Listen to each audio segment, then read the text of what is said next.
I'm here with Chris Ammonds after tonight's AGM. We look back at last year's accounts and we look forward to see how things are going on. But first, your reflections on last year, please. Kind of difficult for me to comment on, really, with any authority, and in many ways, don't think it's fair to do so, because clearly I was only here at the last 2 months of the financial year. I think everybody would share the disappointment that the loss eventually was £45,000. And clearly it came on top of losses for the previous years as well. So we were in a pretty, I've said this before to you, Graham, I think we were in a pretty critical place at the end of last year, and the focus has had to be really on not making sure we weren't in that place again come the end of this season, because actually if we were in that place again, it probably wouldn't have ended well. So my focus and the focus of the board really has been on trying to move us forward, and we certainly find ourselves in a much better place now than we did back then. There's an enormous amount of work still to do, and there will never stop being work to do. But yeah, no, I think we can be pleased with kind of where we are and where we've got to.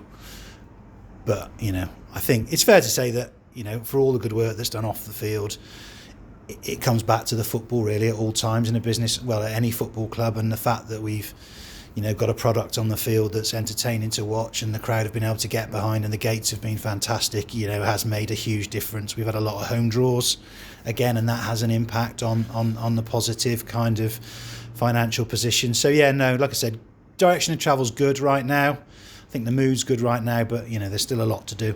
So we'll probably get into a profit-making season, but at the end of the season, at the end of the day, we cannot have the situation where we've got no reserves. So if you do make a bit of profit, how much of that will go into reserves? To be honest, it will depend on where we find ourselves at the end of the season in terms of profit. Certainly at the moment, it looks favourable for us returning a good profit. We've obviously talked previously, I think, at a shareholders briefing before, about a £45,000 to £50,000 profit, potentially. We'd like to think with the way things are going, it will be more than that, and it should be more than that in reality. But in some ways, it's not necessarily about the profit. It's making sure you've got enough money in the bank come May to get through May.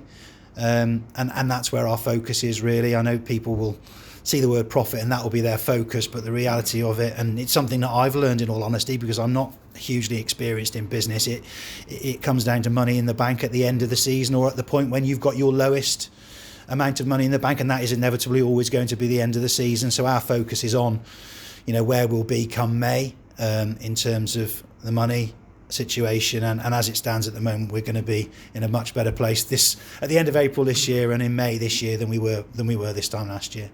We just move on a bit. We've another trophy game at home coming up. Yeah, and that again must make the till bells jingle a bit. I just couldn't see us getting another home draw, even though we were laughing in the office, because even though we still had a 50-50 chance of getting a home or away draw, don't you? But you just can't see you're going to get another one. And then it came out and it was like brilliant. And this one's good because actually we're not losing a home game on a Saturday as well, so that helps us.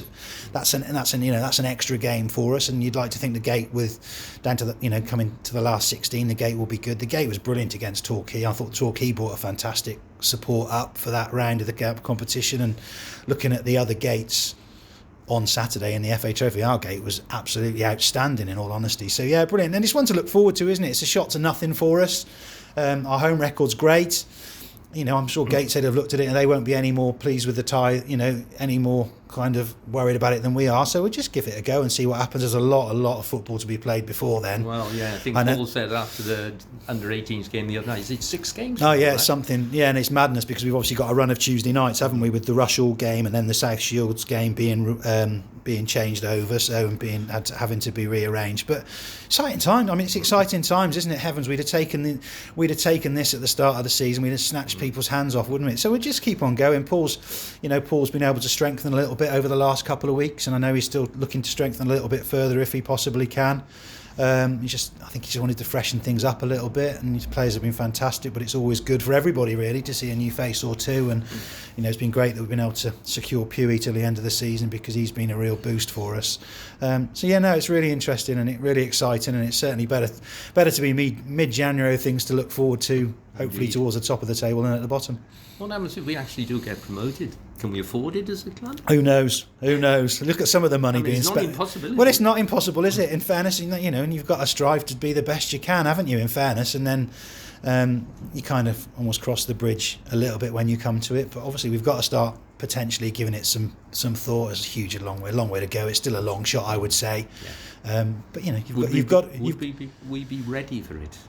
I don't know. We'd have to be, wouldn't we? That's the long and short of it, wouldn't we? We'd have to be. We wouldn't be going in there not to have a go, would we? So we'd have to be ready. We'd have to find a way of getting ourselves ready. But long way away yet. Let's hope we're having this conversation again come sort of April, May, and we can be thinking about it properly. And let's hope I'm spending even more time here trying to get things sorted. On a personal note, you must be quite enjoying this new challenge as chairman. Yeah, I think so. Yeah, no. I mean, it has been a challenge. There's no getting away from it. It wasn't a lot of fun to be had, aside from on match days for the first 3 or 4 months, to be honest, because there were some pretty serious conversations being had. And like I said, I wouldn't ever kid anybody on that I'm the most experienced businessman in the world. And I was involved in conversations that were kind of like I didn't see this coming, and almost on a day-to-day basis, weekly basis, there were new things coming through. But the more it's gone on, and the more things have been moving in the right direction, and the more support we've got off the people like, it's been said in the meeting that George Webber's done an unbelievable job on the bars with Adam and Jamie and Peter to get that back, and that's been a monster mission in itself, to be honest. But I think just the whole thing is, and the most rewarding thing is the enjoyment that I can see people are getting out of their football club at the moment, because that's all we want to do. I've said it before. We waste our time here, don't we, as fans or volunteers or whatever, because we do it as a pastime. We want to have fun, and it should be fun. You can't always guarantee it's going to be, because it's football, but that's probably been the most rewarding part of it, is to read comments online about what a good game what a good day, what a great bunch of lads. It's love, and that people are enjoying their football again. And it's a great football club. It's all our football club, and it's been really enjoyable to see, a turnaround. There's a long way to go, but I think they've definitely begun to put the wheels back on, and hopefully we'll keep them on, and then we can keep on moving forward. Finally, Saturday, Kings Lynn. You've still got the covers on, I presume, haven't they? Yeah, covers. Yeah, no, covers are still on. Yeah, we haven't covered the whole pitch this time, because we know the forecast is much better tomorrow and going in over Friday night and into Saturday. So we've covered the areas that don't really get the sun to protect them. So the near side by the Merton stand, along the front of the Len Westons, the Blackfriars End, and also the Goalmouth, where there's less protection from grass. But we're pretty confident Ben Bowen's got about 300 weather apps, and I think he looks at them all, and he said, I think that's what we need to do, is cover the areas that don't get the sunshine early in the day. So that's what we've done. Saturday morning? Yeah, well, I think we'll leave them on till Saturday morning now, in all honesty, and probably will. I'm guessing there'll be an appeal for a little bit of assistance coming to get them off on Saturday morning. But yeah, no, we had a good gang turned up to help us on.